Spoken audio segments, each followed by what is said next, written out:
bienvenidas y bienvenidos a Continua Talks, este espacio para conocer a los docentes del Centro de Educación Continua de la Universidad Continental y los programas que han diseñado.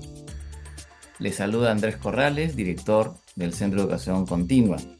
El día de hoy tengo el gran gusto de presentar y conversar con Miriam Peña.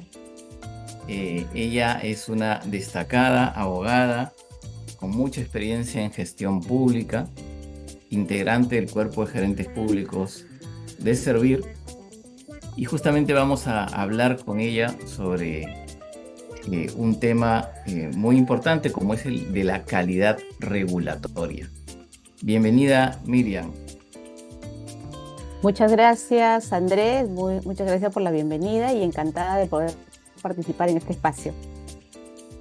Empecemos, Miriam, hablando un poquito, cuéntanos algo sobre tu trayectoria. Tú has ocupado importantes puestos en el lado de la gestión de la asesoría jurídica, pero también tienes una amplia experiencia en el tema de calidad regulatoria. Cuéntanos un poquito cómo ha sido tu trayectoria.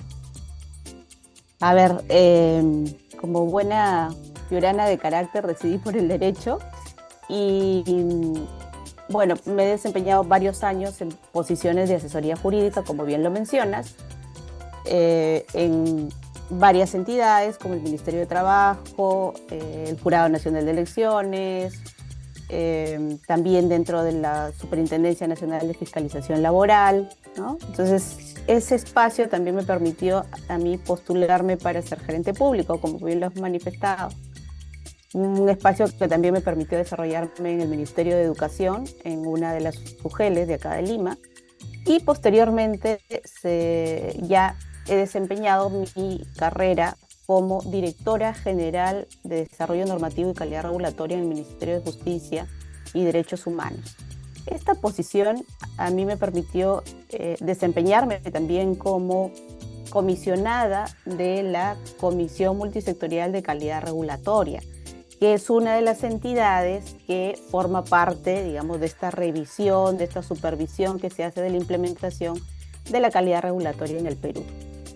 Luego, continuando con ese espacio, ¿no?, de la calidad regulatoria que ya me estaba, digamos, capturando y me estaba encantando, entonces paso a desempeñarme como subsecretaria de Simplificación y Análisis Regulatorio de la Secretaría de Gestión Pública de la Presidencia del Consejo de Ministros, ¿no? Es ahí donde ya realizo o veo de manera mucho más detallada, mucho más concreta y además la implementación de lo que vendría a ser ya lo que es el análisis de impacto regulatorio, ¿no? Entonces empezamos a diseñar los documentos, empezamos a diseñar la estrategia, sobre todo porque para una implementación de una reforma como la de calidad regulatoria se necesita mucha planificación, mucha capacitación y también conocer, ¿no?, cómo se va a implementar o cómo se debe implementar dentro del Perú esta reforma, porque no es una reforma que tenga una receta secreta y que tú la puedas implantar de la misma forma en cada país, ¿no? Cada país tiene su cultura, sus formas, inclusive sus tipos de gobierno, entonces uno tiene que adecuar la estrategia, la metodología a esas formas de ser de cada país. Lo que llamamos se tropicaliza, ¿no? Entonces eso es un poco a grandes rasgos lo que te puedo contar de mi trayectoria. Ya como gerente público también he sido parte del tribunal. Y bueno, y ahora estoy ya en el Congreso de la República, que también ya realizo una función de revisión o análisis, ¿no?, desde la parte técnica. Estuve en la Comisión de Descentralización, Regionalización, Gobierno Regional, Gobiernos Locales y Modernización de la Gestión del Estado, que también realiza un proceso técnico de labor legislativa, ¿no? Entonces, también tengo esa experiencia y adicionalmente ahora estoy ayudando, apoyando a la Oficina de Calidad Legislativa, que es una oficina de reciente creación de un año, dentro del Congreso, ¿no? Es parte de generar esa sinergia y esas formas de hacer dentro de un Estado y yo muy agradecida, honrada de poder apoyar en estos espacios. Buenísimo. Hemos conversado, has mencionado impacto regulatorio, análisis regulatorio, ¿no? Se habla de calidad regulatoria. De repente nos puedes comentar un poquito estos conceptos, por qué es importante y a qué problemática responde. Muy interesante tu pregunta, Andrés. Es una de las preguntas que nos hacíamos realmente al momento de generar este espacio de creación, ¿no?, de esta reforma. ¿Qué sucede? Que hay un diagnóstico, ¿no?, en el año 2015 que generó, digamos, un estudio y una alerta, ¿no?, que teníamos a ese año más de 600.000 normas, ¿no? Era un diagnóstico bastante fuerte porque estábamos sobreregulando, ¿no? Y adicionalmente hubo un espacio de estudio de una misión de la Organización para la Cooperación y Desarrollo Económico, OCDE, el cual analizó nuestra situación regulatoria, cómo estábamos, nuestro espacio regulatorio, y nos hizo una serie de recomendaciones, ¿no? Dentro de estas recomendaciones era que implementemos un análisis de impacto regulatorio ex ante. ¿Qué implica? Que revisemos anticipadamente la emisión de las normas, de las regulaciones. Entonces, con determinada metodología, ¿no?, con determinados lineamientos, y adicionalmente nos recomendó que hubiese capacitaciones, que esta reforma se hiciera en los 3 niveles de gobierno nacional, gobierno regional y gobierno local, ¿no? Entonces, ¿por qué es importante esto, ¿no? Aparte de la recomendación de la OCDE, es importante porque si nosotros en las intervenciones hacemos una evaluación previa, en las intervenciones del Estado, hacemos una evaluación previa, vamos a generar, ver anticipadamente los efectos que puede ocasionar una determinada intervención estatal. Entonces, ahí es donde viene la importancia de la calidad regulatoria, porque si nosotros anticipamos los efectos para el sector involucrado, para los ciudadanos, para las empresas, probablemente, y los hacemos participar, probablemente esos efectos van a ser menores o van a ayudar también a su cumplimiento. Si yo sé como ciudadano o como empresa que estoy obligada y me han hecho participar de la elaboración o de la toma de esa decisión, voy a tener mayor, voy a estar más preparado para cumplir la norma, para cumplir lo que está emitiendo el Estado. ¿Y esto en qué ayuda al país? Ayuda a tener mayor predictibilidad, mayor transparencia, probablemente también el control de la corrupción, porque y abres los espacios, vas a poder interactuar mejor y vas a poder participar dentro de ese proceso y vas a de repente ahí ver algunas cosas que de repente no están claras y se puede aclarar, ¿no? Entonces veíamos el tema de la transparencia, el tema de la predictibilidad, el tema también de esta repercusión en la economía, porque si tú tienes normas claras, normas que son predecibles, normas que son transparentes, vas a tener mayor confianza en las inversiones, ¿no? Y esto va a promover que haya un espacio, digamos, de confianza, ¿no?, de la ciudadanía con respecto al Estado, porque hay esa apertura de la toma de decisiones, ¿no? Entonces, cuando una norma salga, ya voy a tener conocimiento de lo que ha sido el proceso de creación de esa norma. Y no qué es lo que se venía presentando hace unos tiempos, que era, me enteraba al día siguiente cuando se publicaba en el diario El Peruano, ¿no? Eso es lo que hay que evitar, porque hay que conocer previamente la norma. Y no solamente hay ese espacio, hay otro espacio que una vez que se ha creado la norma, puede haber también un análisis ex post, ¿no? O sea, luego ya de que está vigente, pasan 3, 4 años, 5 años, dependiendo lo que decida la administración, en este caso la Secretaría de Gestión Pública, se puede hacer un análisis ex post, ¿no?, de la norma. Entonces puede también haber una evaluación y este proceso, como digo, lo que contribuye es a generar confianza, a promover las inversiones y definitivamente a mejorar nuestros índices en la economía. Buenísimo. Cuéntanos un poquito ahora del programa que justamente sobre esta temática has diseñado, cuáles son sus características y cuál es su valor agregado. Gracias, Andrés. A ver, el programa lo diseñamos para que sea un programa teórico, pero más práctico, porque lo que necesitan los operadores, ¿no?, de los funcionarios públicos, los servidores públicos, es tener la herramienta práctica, cómo se hace un análisis de impacto regulatorio. Entonces, tenemos ahí desde una parte introductoria, que es la gobernanza, ¿no?, regulatoria.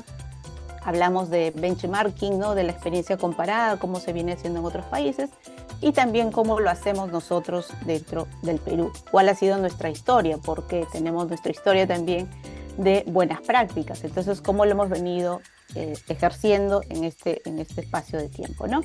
También tenemos ya luego la parte práctica, que es el paso a paso de lo que debe ser un análisis de impacto regulatorio. Tenemos el desarrollo de todos los componentes que se establecen en la metodología y lo vamos haciendo de manera práctica, ¿no? Vamos asociando el componente con la forma como se debe presentar ante la SGP, las preguntas que se pueden hacer, las recomendaciones o los tips que hay que tener dentro de cada uno de los componentes. Entonces tenemos el paso a paso de la IR, tenemos, ¿no?, la determinación, cómo determinar un problema público, cómo determinar sus objetivos, ¿no?, cómo determinar esas alternativas de solución, porque una de las ventajas que tiene este análisis de impacto regulatorio es que no solamente puedes llegar a elaborar una norma o vas a tener como finalidad elaborar una norma, sino que vas a abrir el proceso para tener otro tipo de alternativas no regulatorias, que también son válidas y probablemente son más eficientes o menos costosas que una regulación, ¿no? Entonces vamos abriendo el proceso. Luego tenemos también una parte de promoción de la consulta pública y las formas como se puede hacer esta consulta pública, ¿no? Entonces damos ahí las recomendaciones de cómo hacer una consulta pública desde la fase temprana hasta la fase que ya tenemos un proceso regulatorio o un proyecto regulatorio, ¿no? También hay un componente o una asignatura que corresponde a la evaluación de los impactos de las diferentes alternativas. Si yo voy a tomar una decisión por una alternativa regulatoria o por una alternativa no regulatoria, tengo que saber cuál es el costo de cada uno, y costos cualitativos y cuantitativos. Entonces, esta parte del ciclo o del curso te da esas herramientas para hacer esa medición. Entonces, abro el proceso, hago la medición y con ese análisis que tengo puedo determinar si va la alternativa regulatoria o la alternativa no regulatoria, ¿no? Entonces, esa es la metodología de evaluación de impactos. Luego vemos ya la parte del seguimiento y monitoreo de cómo tú puedes generar las estrategias para el cumplimiento de la regulación, si es que decidiste irte por una regulación. Entonces haces el planteamiento de cómo vas a cumplir esa regulación.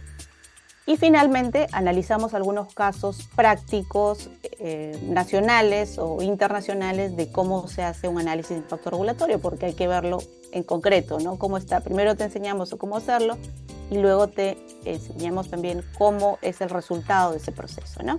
Y el valor agregado que tú comentabas ahí, Andrés, es que, bueno, nosotros, toda la plana docente que estamos dentro de este proceso, hemos formado parte de la elaboración de estos documentos, ¿no?, de todos los documentos que rigen el proceso de mejora regulatoria, en este caso del análisis de impacto regulatorio ex ante, y adicionalmente hemos participado dentro de la implementación, en la fase inicial de implementación, ¿no? Entonces hemos realizado también pilotos con las entidades públicas, con 10 entidades públicas, entonces hemos testeado ese proceso, sabemos los pros, los contras, las ventajas y desventajas que hay en algunas aplicaciones, entonces creo que eso es una de las partes que también da un valor agregado al curso. Muchas gracias. Dime, ¿y quiénes son los que estarían llamados a llevar un programa como este? ¿Y y si hay alguna necesidad u obligatoriedad de estudiar o de aplicar esta materia. A ver, esta materia la hemos realizado también para que sea una, un campo de conocimiento en general para todos, no solamente para funcionarios y servidores públicos, sino también para aquellas personas que quieran asesorar a algunas empresas, ¿no? Porque recuerda que la participación, como decíamos, vamos a abrir ese proceso de toma de decisiones. Acá la participación es de todos. Los que están haciendo o tomando las decisiones, que son los servidores y los funcionarios públicos, y también en la participación de los gremios, de las asociaciones de la sociedad civil o organizaciones de la sociedad civil, de los ciudadanos. Entonces este proceso es bastante amplio. Entonces todos tenemos que conocer un poco de lo que es la mejora regulatoria y sobre todo cómo participar. Entonces va abierto para todos los sectores, inclusive los estudios de abogados, ¿no? Para ver cómo pueden participar también ellos dentro del proceso. Entonces, lo que nosotros recomendamos es que este proceso vaya abriéndose a todos los servidores, a todos los funcionarios, ¿no? Porque es una reforma que vino para quedarse, ¿no? Es una reforma que no va a dar resultados en el corto plazo, a 2, 3 años. Este es un proceso largo que estaremos midiendo sus efectos realmente en unos 5 o 10 años, ¿no?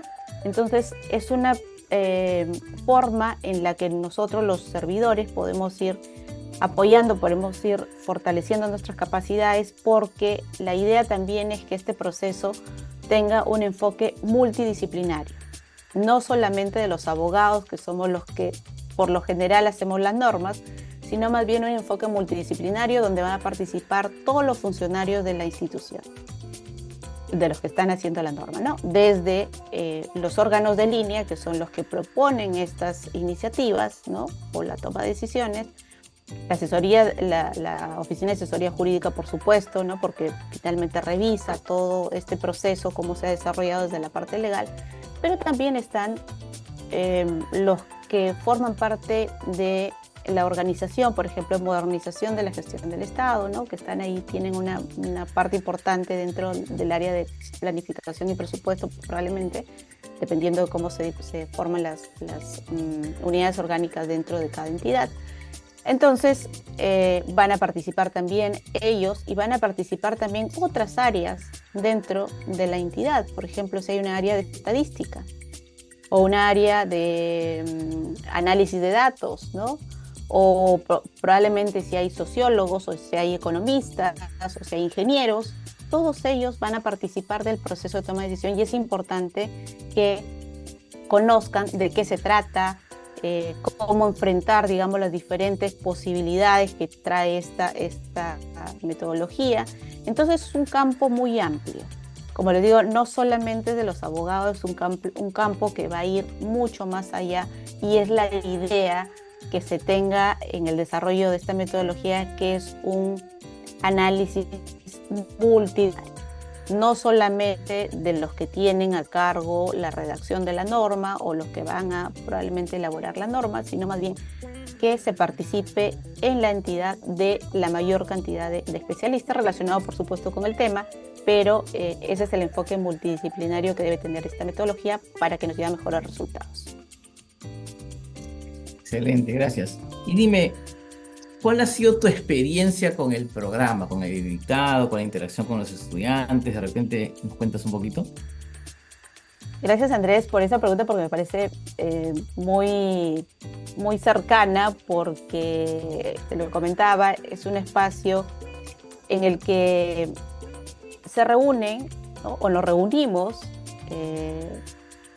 profesionales, servidores que estamos interesados en la materia y que tienen una experiencia propia dentro de cada entidad. Entonces, una de la riqueza del curso es que hay profesionales de todo tipo de especialidades, ¿no?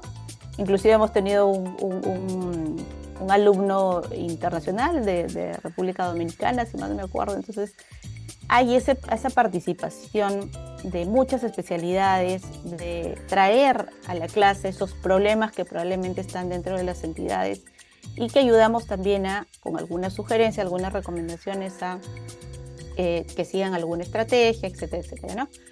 Y hay muchas preguntas. Entonces, los programas, el desarrollo del curso es muy interactivo. Entonces, hay muchas preguntas, muchas respuestas, ¿no? Entonces, hay situaciones que surgen del momento o traemos casos particulares, ¿no? O los alumnos traen casos particulares también a la clase y se puede discutir sobre determinados tópicos, sobre determinadas recomendaciones. Entonces, yo diría que es eso, ¿no? La interacción, los estudiantes están ávidos de conocimientos y también de compartir sus experiencias.